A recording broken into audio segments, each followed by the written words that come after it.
Au nom du Père, du Fils et du Saint-Esprit. Amen. Esprit de Dieu, tu es le souffle d'espérance qui nous redonne confiance. Tu es l'hôte de nos cœurs qui nous apporte paix et joie. Viens éclairer nos nuits, fortifie ce qui tremble, guéris ce qui est blessé, sauve ce qui meurt, maintenant et pour les siècles des siècles. Amen. Le Seigneur soit avec vous. Évangile de Jésus-Christ selon saint Matthieu. En ce temps-là, Jésus disait à ses disciples, « Ne vous faites pas de trésors sur la terre, là où les mythes et les vers les dévorent, où les voleurs percent les murs pour voler. Mais faites-vous des trésors dans le ciel, là où il n'y a pas de mythes, ni de vers qui dévorent, pas de voleurs qui percent les murs pour voler. Car là où est ton trésor, là aussi sera ton cœur. La lampe du corps, c'est l'œil. Donc, si ton œil est limpide, ton cœur tout entier sera dans la lumière. Mais si ton œil est mauvais, ton corps tout entier sera dans les ténèbres.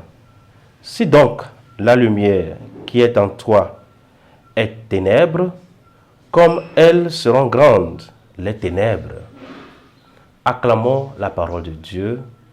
Louange à toi, Seigneur Jésus. Nous sommes aujourd'hui le vendredi 20 juin et le Seigneur continue de nous instruire à travers sa parole.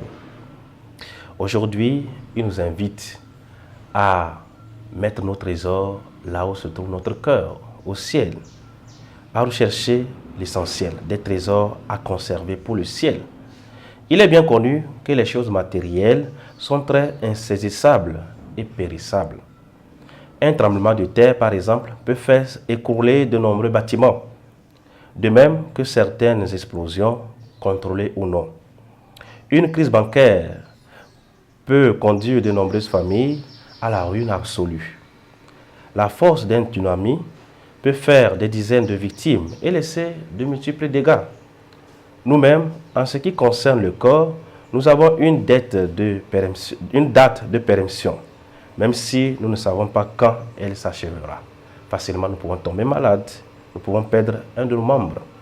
La seule chose qui soit durable et éternelle, c'est l'infinité du mystère de Dieu. Notre âme, qui a eu un commencement, vivra toujours, et nous aussi, unis au Christ, corps ressuscité et glorifié à la fin des temps. Tant que la vie dure, il est demandé à chacun de nous de s'engager à parcourir le pèlerinage de ce monde, sans se laisser emprisonner par les choses matérielles. Sur les traces de celui qui nous sauve par l'amour est le moyen le plus efficace de se constituer des trésors dans la vie, des richesses durables pour l'éternité. Imitons Jésus, notre grand maître. Recherchons les biens éternels, les biens impérissables. Que le Seigneur nous aide en ce jour à rechercher ce qui est essentiel dans notre vie, à rechercher sa sainte volonté et qu'il nous bénisse au nom du Père et du Fils et du Saint-Esprit. Amen.